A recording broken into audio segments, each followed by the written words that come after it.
Hoy vamos a tener un episodio especial. Vamos a hablar sobre cómo cuidar y proteger a la comunidad LGBT. Junto con Rosario y MC de Meta y Lucas de Micro Rainbow vamos a hablar sobre este tema tan importante que todos deberíamos estar hablando.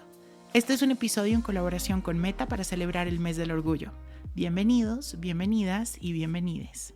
Quiero que cada uno se presente, que me cuente un poco de qué hacen en la vida, cómo están y cómo se sienten. Esa es una pregunta muy importante aquí en Así Me Siento, para que empecemos a hablar. ¿Cómo están? Bienvenidos. Yo soy MC, María Cristina, yo llevo el área de seguridad de usuarios aquí para América Latina en Meta, en las plataformas de Meta, y eso, bueno, abarca un montón de herramientas y cosas que hacemos con expertos y con miembros de diferentes comunidades para entender cómo podemos mejorar siempre nuestras políticas y nuestros sistemas, ¿no? De manera que estemos abarcando protecciones, ¿no? Para muchas más personas.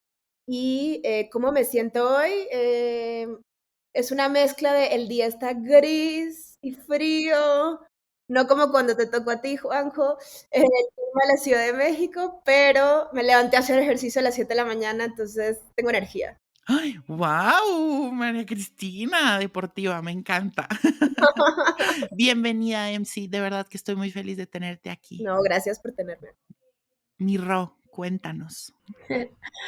Bueno, gracias. Yo soy Ro, mis pronombres son ella y bueno, llevo un tiempo ya trabajando también en Meta, en todo lo que es gestión de clientes. Trabajo para México también, así que estoy viendo ahí muchas conexiones, pero desde aquí de Argentina. Y paralelamente también soy líder de nuestro grupo interno de Pride para toda América Latina, así que para mí es un orgullo venir un poco a representar y a charlar de estos temas tan importantes y me siento por eso muy contenta y muy orgullosa, como para decir. Me encanta, Ro, bienvenida. Y tenemos a una última persona que hace parte de una ONG divina que hace un montón para proteger a esta comunidad. Lucas, bienvenido, ¿cómo estás? Hola, bien. Yo también me siento muy orgulloso y feliz de estar acá con ustedes porque estamos ahí en este mes del orgullo y es un placer muy grande poder hablar con ustedes y cambiar ideas y todo más, ¿no? Yo soy un activista por los derechos LGBTI que más hasta hace como 15 años y también soy especialista en derechos humanos y trabajo para Micro Rainbow, que es una ONG británica que ha sido fundada en 2012 en Londres y yo participé de la fundación de la organización y desde entonces hemos trabajado en distintas partes del mundo, incluso en Brasil, donde estoy ahorita, con emprendimientos LGBTI, ¿qué más? O sea, que estamos, nuestra forma de luchar contra la homofobia y transfobia es crear oportunidades para que personas LGBTI de bajos ingresos pueden empezar un emprendimiento, pueden abrir sus negocios, pueden lograr en la vida y hacer con que sus sueños y con que su trabajo sean algo muy dignos de la vida. Así que esta es nuestra forma de luchar contra toda la homofobia, transfobia que hay en este mundo. Me encanta, bueno, bienvenido y realmente que sí hacen un trabajo súper bonito en Micro Rainbow. Bueno, querides, quiero que empecemos a hablar un poco sobre cuál es la situación actual de la comunidad hoy en día en América Latina. Creo que siempre lo he dicho, pero a ver, la comunidad, temas que ahorita hoy estamos hablando mucho, como de pronto la comunidad LGBT, la salud mental, el amor propio y todos estos temas de los cuales ya se están abriendo más espacios, han existido toda la vida, ¿no? Pero hasta hoy estamos hablando y estamos abriendo estos espacios y eso me encanta, pero quiero que hablemos un poco de cuál es la situación actual de la comunidad en América Latina. Creo que aunque ya lo estamos hablando más, igual se sigue viviendo violencia, igual se siguen vulnerando muchos derechos. No sé ustedes qué me puedan contar de cómo está la situación hoy en día. Bueno, yo creo que pueden pensar y bueno, Latinoamérica es un continente muy grande y así que hay distintas realidades en distintos países, pero yo creo que hemos avanzado mucho en términos de derechos y en algunos países en términos de políticas públicas también. Yo creo que en los últimos años hemos visto muchos esfuerzos por parte de distintos gobiernos de intentar incluir nuestra población, pero el tema de la violencia y la discriminación aún sigue muy fuerte. O sea que aún tenemos ahí dados en varios países de asesinatos, homicidios contra la comunidad y otros tipos de violencia que pasamos diariamente, ¿no? Entonces yo creo que este es un desafío muy grande, que es cómo podemos cambiar la mentalidad de la sociedad, ¿no? Porque aún tenemos, yo creo que muchos agentes y muchas partes de la comunidad que aún sufren demasiado. Y yo creo que es un tema de que tenemos que cambiar la base de la educación, porque yo creo que aún no tenemos una educación inclusiva desde niños, ¿no? Entonces yo creo que son varios esfuerzos que tenemos que, que, que empezar a hacerlo, pero yo creo que el tema de la educación es un tema esencial si queremos cambiar esta realidad. Me encanta, y me encanta eso que dices, Lucas, porque realmente sí es así, ¿no? Justo ayer en una reunión familiar en la que estuve, puse el tema sobre la mesa de que había grabado un episodio con una mujer trans y uno de mis tíos dijo, ¿qué es ser mujer trans? Y empezó a preguntarme y empezó como a abrir el espacio a estas preguntas.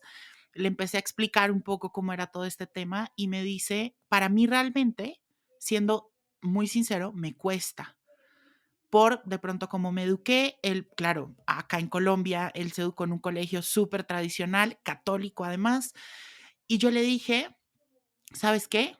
Uno no es responsable de la forma en la que uno fue educado, uno no es responsable de dónde nació ni cómo nació, pero uno sí es responsable de qué hace con eso. Y es más valioso que hoy en día estés abriendo el espacio a la conversación, estés abriendo el espacio a hacer estas preguntas y no te quedes enraizado en lo que, con lo que te educaron y con lo que creíste, porque de ahí, de la desinformación, es de donde nacen también muchos tipos de violencia, ¿no?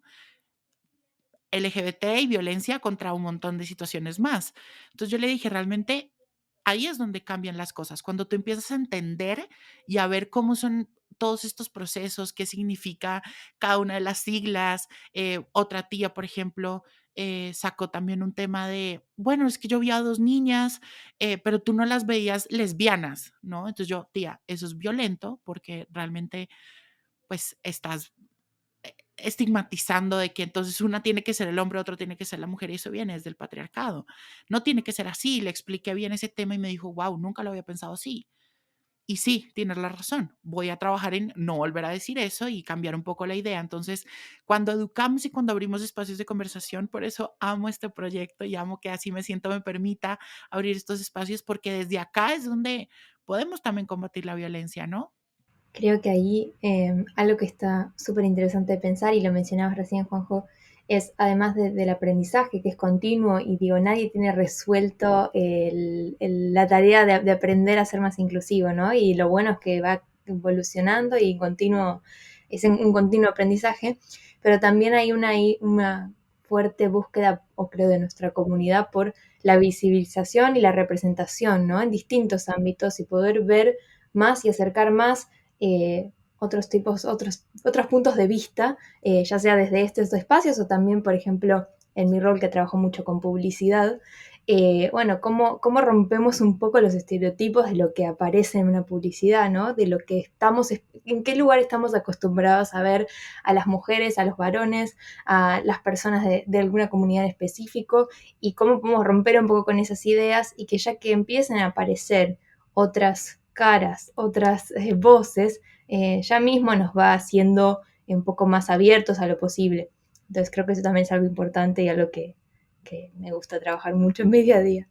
Me encanta, y eso que dices es muy cierto, Ro. Justo en el anterior episodio a este, que también hizo parte de esta colaboración con Meta que tanto amamos, eh, Ofelia nos decía, es muy difícil ser inclusivos y empezar a hablar de diversidad cuando no convives con la diversidad, cuando realmente no la vives, cuando realmente no la ves. Y acá viene un poco lo que dicen, y me lo han dicho miles de profesores, y en la vida creo que uno lo va aprendiendo, y es Lo que no se ve no existe y lo que no se puede decir tampoco existe y lo que no se puede escribir tampoco existe, ¿no? Entonces, eso me parece súper interesante. Y MC, cuéntanos desde tu lado de seguridad. En temas de seguridad, ¿cómo está la situación hoy en día para la comunidad? Pues mira, yo creo que Lucas nos dio un panorama un poco de lo que vemos todavía en nuestras sociedades, ¿no? Y creo que ustedes están trayendo los temas a la mesa que son importantes para nosotros en la comunidad y para los aliados. Y es representatividad, es eso, creo que hay todavía tantos miedos, como decías tú, ya sea por la forma como muchos fuimos o fueron criados, y creo que las redes sociales e Internet en general sí son hoy en día plataformas donde, perdón, tengo un chiquillo por allá, Tranquila. eh, sí son esos lugares donde vamos dando más visibilidad, no solamente a todo los que somos parte de la comunidad, sino también como un poco entendernos como seres humanos, ¿no? Creo que se pierde de vista muchas veces en las conversaciones, hay como que si todavía a veces operamos como sociedad con un chip de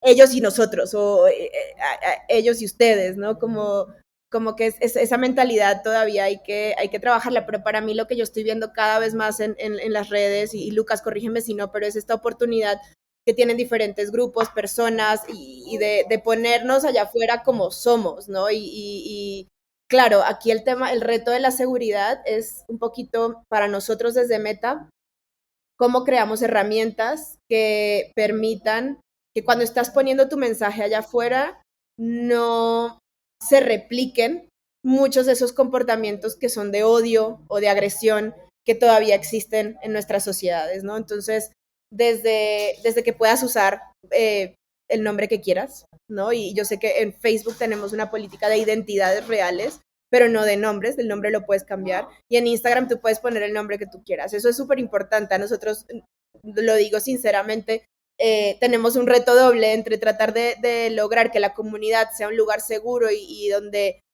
como que no se use el anonimato para hacer daño, y al mismo tiempo ofrecer estas opciones no es de anonimato, sino de realmente tú jugar con la identidad que necesites jugar para tú expresarte como en el momento en el que necesites, ¿no? Porque también nosotros mismos vamos fluyendo y vamos evolucionando y no siempre estás lista o listo o liste para tener una identidad, es más, va a ir cambiando, va a ir fluctuando. Eso creo que es la belleza de esta comunidad, es lo que le demuestra al mundo entero, esto es fluido y nos vamos aceptando cada quien diferente. Entonces, que podamos ofrecer esas herramientas y que podamos nosotros hacer ciertas cosas. Entonces, por ejemplo, con nuestras políticas de incitación a la violencia, o sea, prohibición de incitación a la violencia, una de las cosas que intentamos detectar ya con inteligencia artificial, pero también gracias a muchos de los aliados que tenemos en la región, es cuando hay cierto contenido que está buscando este fenómeno del outing, ¿no? De señalarte, tú eres parte de la comunidad, y entonces eso potencialmente exponerte a ti o a quien sea a una serie de violencia. Eso está prohibido en nuestras plataformas. Si nosotros detectamos que eso se está haciendo por parte de una figura pública, de una persona política, de cualquier individuo, que yo estoy diciendo Lucas es tal o MC es tal, eso lo vamos a considerarlo para removerlo. ¿Por qué? Porque entendemos que puede haber un riesgo de violencia o de acoso a esa persona, y esa es la única persona que tiene la potestad, digamos, de decir quién eres tú. Entonces, no nadie más. Y cuidamos mucho ese tipo de... A lo mejor cuando lees la política no te das cuenta, pero ese es el tipo de cosas que tomamos en cuenta, ¿no? Otras herramientas que hemos venido creando y nos hayan ayudado mucho como expertas en seguridad de mujeres, en seguridad de la comunidad LGBT, o sea, comunidades que estamos vulneradas por quienes somos, ¿no? Como en sí mismo. Y es, por ejemplo, herramientas para controlar cómo es tu interacción con otros usuarios en la plataforma. Entonces, en Instagram tú puedes, por ejemplo, restringir a alguien.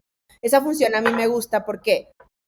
Porque tú podrías llegar a bloquear a alguien en caso de que realmente estés sufriendo como una amenaza o estás viendo algo que realmente no quieres ver, no quieres interactuar más con esa persona, está perfecto. Pero esta función de restringir te permite, por ejemplo, si tienes ya un proyecto público, no quieres, estás como con una causa, tú restringes, digamos que yo restringo a Ro, y Ro puede seguir haciendo comentarios, perdón, Ro, en mi perfil de Instagram, y yo puedo seguir viendo ese comentario, pero nadie más lo puede ver. Entonces yo ahí estoy limitando, por ejemplo, la interacción de que este fenómeno de como el bullying en masa, ¿no? O sea, si alguien lee el comentario de Ro, se envalentona y sigue comentando, eso lo vamos a eliminar. Pero yo tengo acceso al comentario de Ro, ¿para qué? Para reportarlo, a lo mejor para hacer una denuncia porque constituye una amenaza, o a lo mejor porque simplemente no quiero fomentar. Eso es un fenómeno interesante psicológico que nos han explicado mucho los expertos. Una persona que está atacando directamente, cuando sabe que ya no puede acceder a ti, a lo mejor va a tener una necesidad de intentar acceder a ti por muchos medios. Esta función permite que, digamos que Ro, en este caso, siendo la agresora, perdón, Ro, yo sé que no eres, no tiene una noción de que no está llegando a mí. Y entonces se elimina mucho el factor psicológico del acoso. Yo tengo acceso a reportar su comentario, también a guardar la evidencia para denunciarla si es lo que necesito hacer, pero eliminamos el riesgo de toda esta masa, ¿no? que podría generarse de acoso. Entonces, les cuento este ejemplo porque me gusta la forma en cómo hemos logrado pensar de una manera mucho más sofisticada, gracias a la guía, ¿no? de las expertas y los expertos en esto, cómo podemos crear herramientas también que te den control a ti de tu experiencia. Entonces, no tienes que dejar de publicar, no tienes que dejar de decir las cosas incómodas. Estas son herramientas que te van a permitir como manejar la conversación como tú la quieres manejar, ¿no? Súper importante eso, porque realmente sí son herramientas que atienden un poco la realidad de hoy en día que está pasando frente a la comunidad, ¿no? Y ahí creo que hay una invitación muy importante y es que si en dado caso uno está viviendo alguna situación de violencia, tú lo puedes reportar en Facebook y puedes reportarlo en Instagram y pueden, digamos que Meta como tal puede activar todos sus protocolos de seguridad, pero si sientes que esa situación de violencia está ya llegando a un punto más alto, pues Meta como tal atiende hasta donde puede, ¿no? Pero también hay que llevar esas denuncias también a las autoridades competentes en cada país. Creo que Meta en general siempre ha sido una plataforma que ha brindado mucho y la ayuda a estas autoridades en estos momentos de denuncia y han brindado toda la información que se debe dar, pero hasta que la persona no denuncia, pues Meta no lo puede hacer, ¿no? Porque además Meta en ciertos países responde a la protección de habeas data y de datos personales. Así que creo que esa es una invitación muy importante que hay que dar, que si la situación se está saliendo ya de las manos, también hay que buscar las autoridades competentes. ¿Y puedo agregar algo? Por favor, quiero que me cuentes desde tu lado qué está pasando. Sí, sí, no, es que cuando he escuchado MC hablando de la representatividad y de visibilidad, yo creo que son herramientas muy importantes que podemos crear distintas empresas, distintos organismos, pero de cualquier forma, además de crear herramientas de visibilidad, yo creo que un tema que tiene mucho que ver con lo que estaban hablando ustedes de las denuncias es que yo creo que ya estuvo la hora. Yo creo que los países tienen que criminalizar la violencia contra personas LGBTI, ¿sabes? Brasil ha hecho esto en 2019 y ahora cualquier persona que ha sufrido algún tipo de violencia, incluso en las redes sociales, puede reportar y puede solicitar justicia, ¿no? Entonces yo creo que es un tema que los países tienen que ya tienen que aprobar leyes que criminalicen cualquier tipo de violencia contra nuestra comunidad. Esto como, ya no podemos negociar con esto.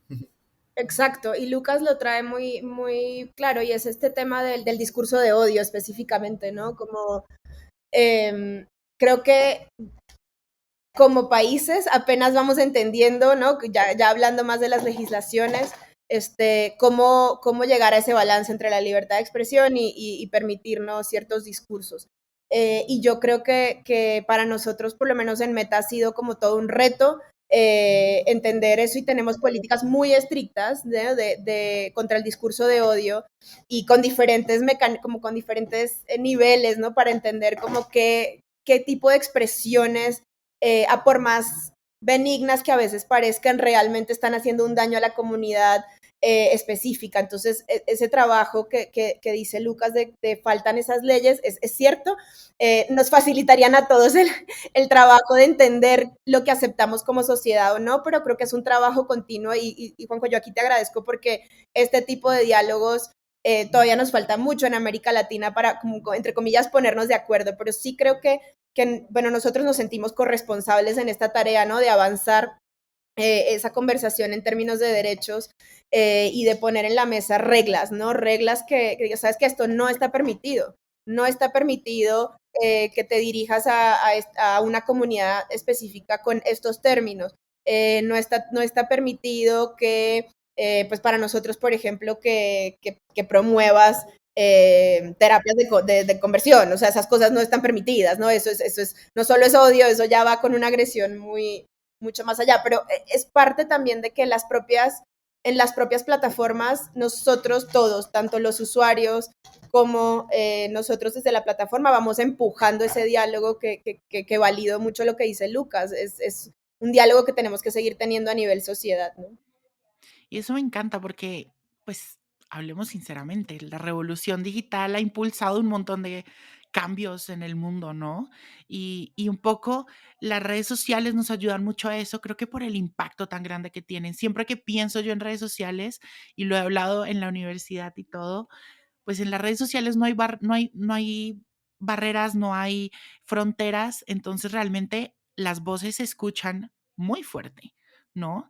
Y a mí me pasaba cuando yo empecé en todo esto, creo que mi yo de 13 años que entró en redes sociales a crear contenido, nunca pensó que alguien al otro lado del mundo, en otra zona horaria, con otras creencias diferentes a las mías, empezara a hablar conmigo y a contarme que le gustaba lo que yo estaba haciendo, ¿no? Entonces realmente sí las redes sociales tienen un poder muy grande de difusión, un poder muy grande en cambio, un poder muy grande en dar voz, que antes era mucho más complicado, ¿no?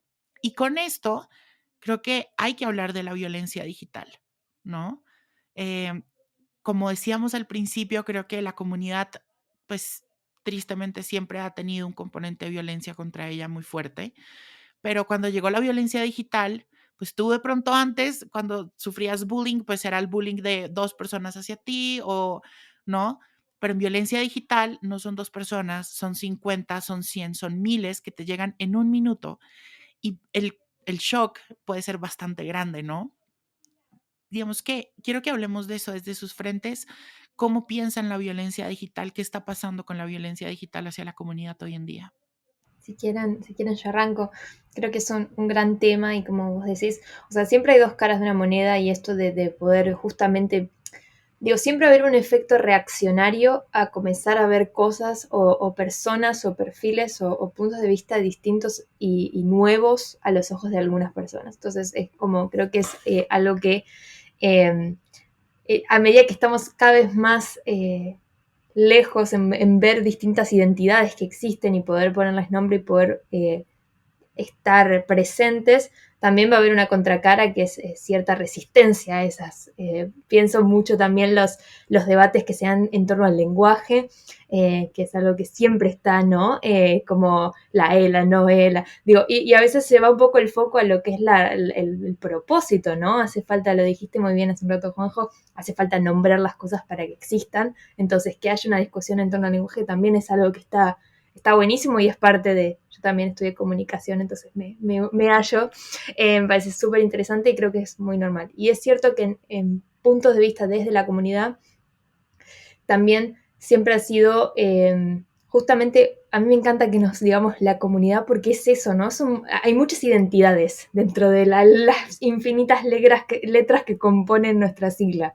Y está buenísimo que justamente pueda ser así de amplio.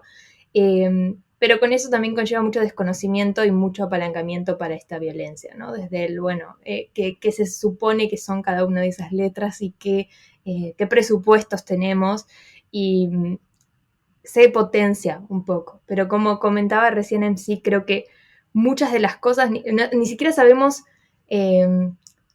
como ni nos damos cuenta todo el año que no está pasando gracias a que existen esas reglas. Solo vemos que está bien y vemos obviamente lo que todavía falta. pero también está bueno reflexionar sobre eso. Voy a dejar que otros hablen, pues yo me puedo copar. Yo creo que en este tema, Meta tiene un rol muy importante, que MC nos decía, ¿no? Sobre las herramientas que pueden controlar los tipos de expresiones de odio, expresiones violentas contra nuestra comunidad. Y yo creo que Meta está haciendo un trabajo muy importante en distintos países, incluso acá en Brasil, dando visibilidad a la comunidad y dando visibilidad de distintas formas, ¿no? En nuestro caso, por ejemplo, estamos haciendo un programa de aceleración de negocios para emprendedores LGBTI. Y esa es una herramienta de crear visibilidad, de crear espacios donde las personas pueden ascender socialmente, económicamente, incluso virtualmente. Y yo creo que cuanto más tenemos ejemplos positivos de nuestra comunidad, yo creo que cada vez más tenemos herramientas para luchar contra esta violencia digital, ¿no? Porque es lo que intentamos hacer desde Micro Rainbow, darle darle voces y rostros a la gente, ¿no? Y aunque tenemos, por supuesto, sí, aunque tenemos riesgo el riesgo de promover, ¿no? Espacios donde hay personas con discurso de odio, yo creo que es importante tener este tipo de herramientas de denuncias, ¿no? Importantísimo. Y yo creo que también agregar ahí, que ahorita lo decíamos un poco, creo que se nos ha olvidado un poco que en las redes sociales, aunque son plataformas digitales, son mundos que se manejan por clics, hay seres humanos adelante y atrás, ¿no? Eso yo siempre lo he dicho cuando me preguntan siempre como, oh, el hate y cómo manejas el hate y todo. Yo siempre he dicho, es duro, porque en digital hay personas que con el hecho de tener una pantalla al frente se sienten mucho más empoderados y mucho más fuertes de llegar con muchísimo más odio que si fuera en persona. Y se les olvida que la persona que está enfrente de este micrófono, enfrente de la cámara creando el video que tú vas a consumir o el que está subiendo la foto es un ser humano al igual que la persona que lo está recibiendo. Y ahí yo hablo mucho de la responsabilidad digital que tenemos todos, ¿no? Tanto cuando consumimos un contenido como cuando creamos contenidos. Hay que ser sumamente responsables. Volviéndonos un poco a lo que decía, que en las redes sociales el impacto puede ser gigante, ¿no? Y que tu mensaje le puede llegar a miles y miles de personas. Por eso hay que ser tan responsable con esto. Y no quiero decir que entonces ahora no nos vamos a callar y no vamos a decir nada, pero sí hay que ser responsables con lo que consumimos, con lo que creamos, para que realmente podamos crear espacios digitales responsables. Juanjo, y mencionabas al principio esta cuestión de la salud mental, ¿no? Porque yo creo que también una cosa que nos pasa en la comunidad, y Lucas, y tú no me dejarán mentir, es un activismo constante, cansado, eh, como dices tú, como que te creas muchas herramientas de resiliencia, ¿no? Ok, ok, esto no es personal, no es personal, no es personal, ¿no? Voy a responder, voy a ser responsable con mi respuesta, pero es como que constantemente estás defendiendo no solo tu identidad, sino la de muchas personas que sienten representadas, ¿no? Con tu discurso.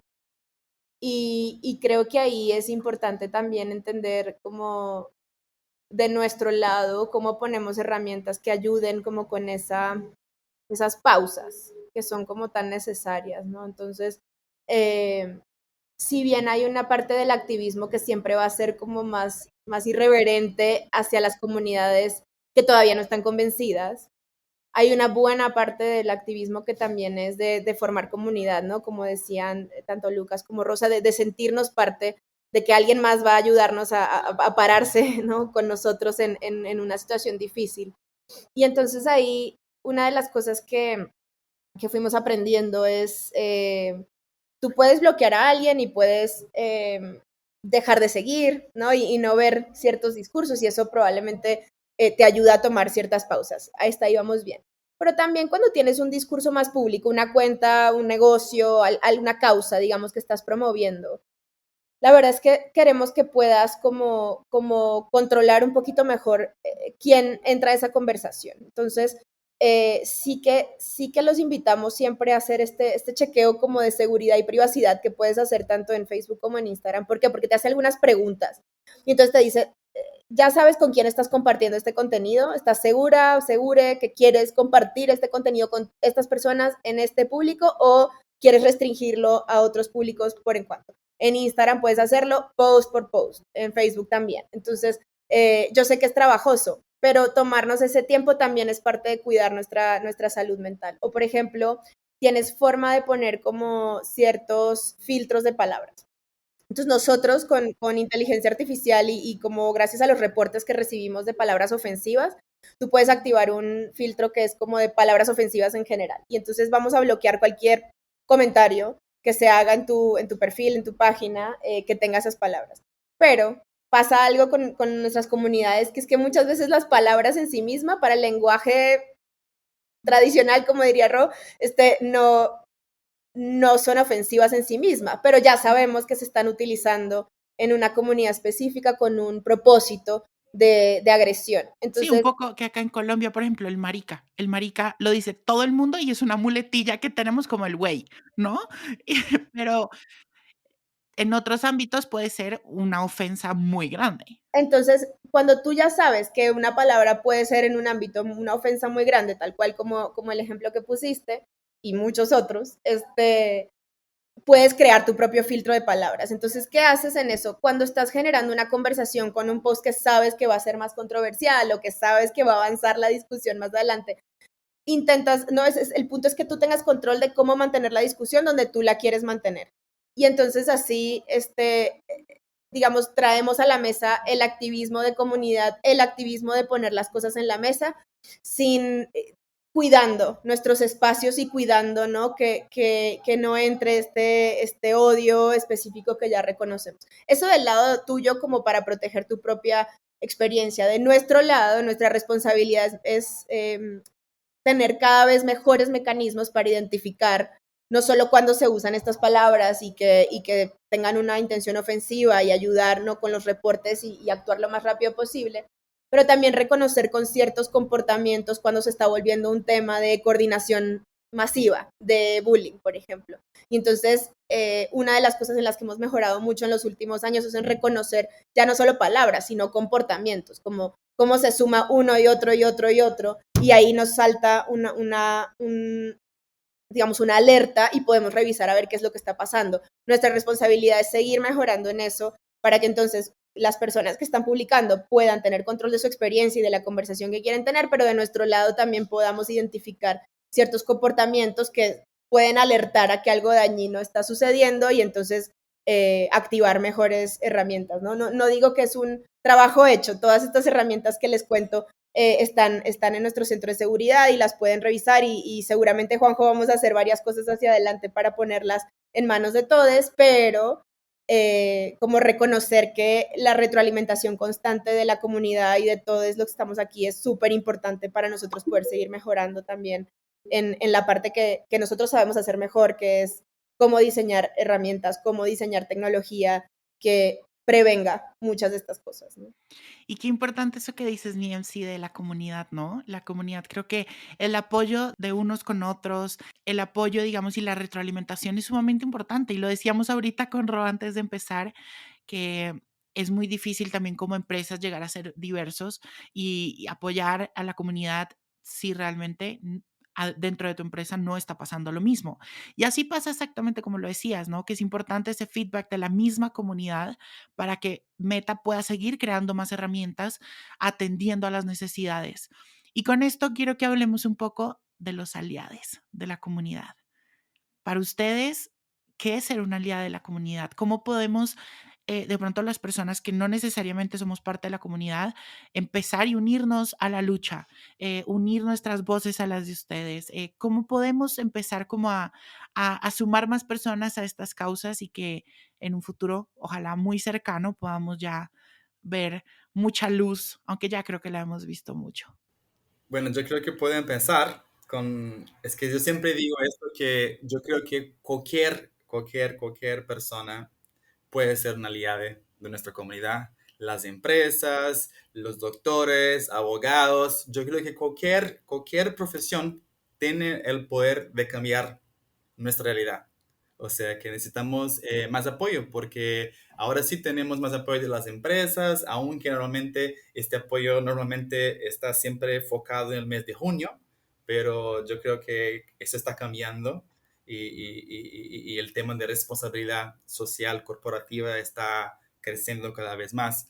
Pero yo siempre digo eso, que cualquier persona de cualquier profesión, de cualquier nivel social y económico, sí puede apoyar nuestra comunidad.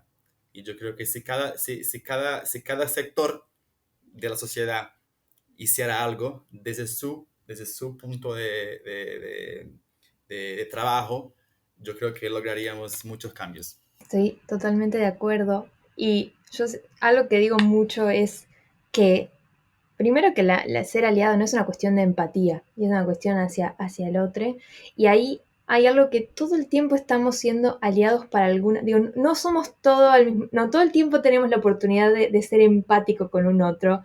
Y cada uno es una intersección de un montón de realidades. Entonces yo puedo decir, bueno, yo soy una mujer bisexual nacida en Argentina, pero también soy blanca y clase media. Entonces cada uno tiene sus privilegios y cada uno tiene sus lugares que ocupa donde es parte de un grupo más minoritario o con un acceso restringido a ciertos derechos. Entonces uno puede estar activamente siendo aliado de un montón de causas y cosas, y en el caso de nuestra comunidad que es tan amplia, yo creo que la empatía y el trabajo justamente en comunidad o con otros es por la razón por la cual hemos llegado tan lejos y por la cual vamos a poder seguir avanzando, porque es un trabajo en conjunto. Y para mí, siempre que alguien me pregunta cómo ser aliado, cómo participar, muchas veces es preguntar, ¿no? Empezar a interesarse. Yo creo que algo de no ser una persona desinteresada o que las cosas le pasen por al lado y que no, abrirse un poco y dejarse atravesar un poco por la historia de las personas, y ya con eso uno se va volviendo más empático, porque no puede ser indiferente una vez que abrió los ojos a una realidad, ¿no? O no nos pasa a la mayoría.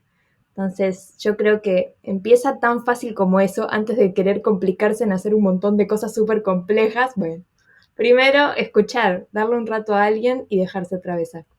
Me encanta eso que dices, sí, totalmente. Antes de irte mejor dicho, al Ángel de Independencia, a marchar hasta el Zócalo, espérate, escucha, infórmate y edúcate, que es muy importante eso que dices, y lo decíamos al principio de la mesa redonda, ¿no? La educación y la información es la base de donde podemos erradicar gran parte de las violencias que vivimos hoy en día en el mundo. ¿No? Y yo quiero agradecer, Juanjo, porque yo creo que este podcast que tú tienes de este espacio también crea espacios seguros para equivocarnos, ¿no? Hay también una humanidad, ¿no? Entre nosotros de entendernos como, pues no tenemos las respuestas, no somos, como decía somos parte de diferentes comunidades en diferentes momentos y tenemos diferentes privilegios cada quien, entonces aprender a ser hay una palabra en inglés que es como bystander, ¿no? Como testigo de una situación. Pero a mí no me gusta tanto esa, a mí me gusta una que estamos como intentando, o que yo he visto que se usa mucho más, que es ser upstander, ¿no? Que es un testigo que se levanta, que alza la voz y que busca como parar una situación, ¿no? Y volvernos esa persona para nosotros mismos en ciertas situaciones, pero también para otros. No lo vamos a poder hacer 100% de las veces, hay que reconocernos, ¿no? Con los miedos que siempre vamos a tener, etcétera, pero crear estos espacios seguros, partir desde la curiosidad, como decía Ro, partir desde yo qué capacidades tengo, como decía Lucas, ¿no? Y entonces eso cómo aporta, y entonces sí venir a informarnos, ¿no? Yo creo que una cosa que haces muy bien tú en tu podcast es, pues aquí está la información, no es un misterio, ¿no? Aquí están las cuentas que hablan de esto, aquí están los grupos que defienden estos derechos porque todavía nos falta un camino largo por recorrer, entonces cada uno de nosotros puede pues, buscar esa información. A lo mejor tenemos una duda, a lo mejor tenemos un miedito, pero a mí yo solo también te quería agradecer porque aún con esos miedos poder venir a conversar y no tener miedo también de ser cancelado, que creo que eso del otro lado, pues es es difícil y te genera muchas barreras al diálogo.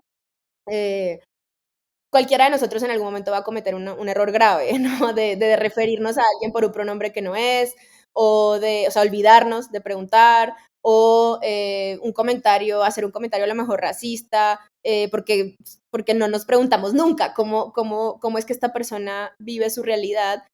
Y en ese momento, como que al darnos cuenta, primero, aprender a darnos cuenta que nos está pasando eso. Y segundo, decir, ¿sabes qué? Me equivoqué y quiero aprender cómo no volverlo a hacer, como un poco como te lo decían en tu familia ese día, aunque nos cueste mucho. Entonces, también gracias por crear este espacio seguro. Yo creo y espero que cada vez más, yo sé que nos falta, pero que en Meta podamos también aportar ese espacio, es un poco más, es virtual y es un poco más amplio, pero que también se sienta seguro para seguir compartiendo y visibilizando, como decía Lucas, las historias tanto de éxito como de aprendizaje, ¿no? De todo este proceso. Entonces, de verdad, gracias. No, creo que resumiste el objetivo, el único objetivo que tengo yo, tanto con el podcast como con todo el proyecto en sí, y es poder brindar espacios seguros para sentir, para pensar, para cuestionar, para reflexionar, para crecer. Y me encanta, se me hace un nudito en la garganta porque realmente me encanta que lo puedan sentir así. Gracias. Gracias por acompañarme en esta mesa redonda. Creo que hablamos de cosas muy interesantes que espero que le toquen a muchas personas hoy. Y creo que aquí el llamado, como lo decía MC, es, creo que durante muchos años hemos sido observadores, pasivos, de todo en la vida. Hoy en día necesitamos más personas activas que se paren también, ¿no? Creo que una tarea muy importante de los aliados hacia la comunidad es parar cualquier tipo de violencia desde los frentes en los que nosotros estamos, ¿no? Mi Lucas, cuéntanos.